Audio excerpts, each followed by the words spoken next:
कोळंबी फ्राय करत असताना नेहमीच एक प्रॉब्लेम येतो, की जेव्हा आपण ते फ्राय करतो त्यावरचं कोटिंग निघून जातं.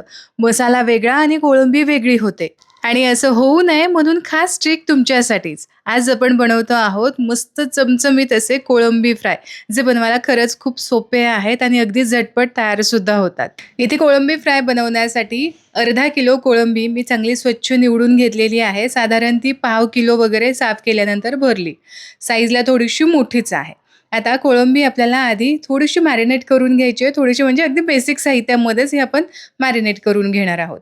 सगळ्यात आधी हळद घातली आपल्या तिखटाच्या अंदाजाप्रमाणे. घरगुती तिखट घालायचं आहे किंवा लाल मिरची पावडर घातली तरीसुद्धा चालेल.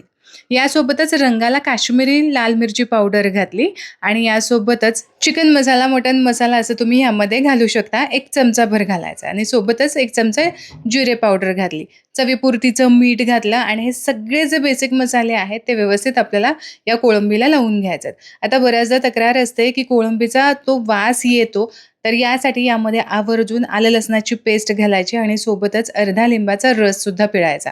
आलं लसणाच्या पेस्ट आणि लिंबामुळे काय होतं ना, लिंबामुळे ते एकतर त्याचा वाससुद्धा निघून जातो आणि सोबतच कोळंबी आतमध्येपर्यंत एकदम ज्युसी अशी शिजली जाते. रबरासारखी अजिबातच लागत नाही आणि यासोबतच आलं लसणामुळे सुद्धा छान टेस्ट येते आणि सोबतच ती आतमध्येपर्यंत व्यवस्थित शिजली जाते.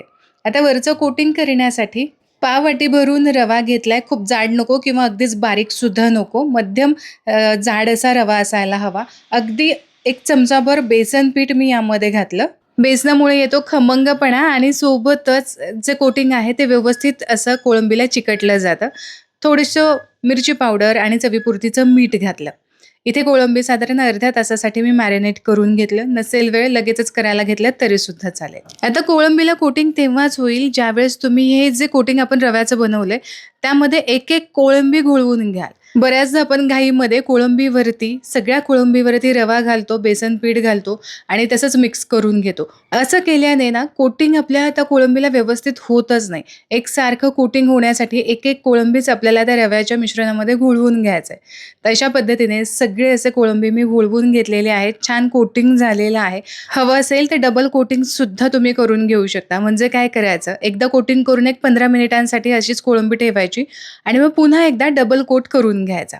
आता इकडे पॅन गरम करून घेतलेला आहे किंवा तुमचं जो काही मासे बनवताना तुम्ही तवा वापरता, पॅन वापरता ते तुम्ही घेऊ शकता. शॅलो फ्राय करून घेणार आहोत. अगदीच तळून तुम्ही घेतलेत ना तर अजिबात कोटिंग हलणार नाही, क्रिस्पीसुद्धा होईल. पण आज आपण शॅलो फ्राय करतोय ना, यासाठी 2 ते 3 पळी तेल मी चांगलं कडकडीत गरम करून घ्यायचं आहे. अजिबात असं कमी गरम नको. कमी गरम असेल की वरचं कोटिंग लगेचच निघतं किंवा जो रवा आहे तो तेलामध्ये पसरला जातो. आणि तुम्हाला एक सिक्रेट सांगू का? गॅसची फ्लेम मीडियम टू हायच्या मध्येच ठेवायची. कोळंबी फ्राय होण्यासाठी त्याचा फार वेळ लागत नाही. अगदी 5-7 मिनिटामध्ये एक बॅच तयारसुद्धा होते. कोळंबी करत असताना खूप उलटपलटसुद्धा करायचं नाही. यामुळे सुद्धा कोटिंग वरचं निघून जातं. 2-3 वेळा पलटी करून झालं की मस्त अशी कोळंबी तयार होते. मस्त असं कोळंबी फ्राय इथे तयार झालेला आहे आणि तुम्ही बघू शकता मस्त कोटिंगसुद्धा रव्याचं आहे असं आहे. कुठेच निघालेलं सुद्धा नाही आणि बऱ्याच वेळा असंच क्रिस्पी कोटिंगसुद्धा राहतं.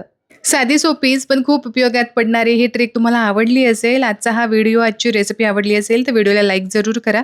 तुमच्या मित्र आणि परिवारामध्ये नक्की शेअर करा. पुन्हा भेटूया अशाच एका चमचमीत रेसिपीसोबत. तोपर्यंत स्वस्त रहा आणि मस्त मस्त खात रहा.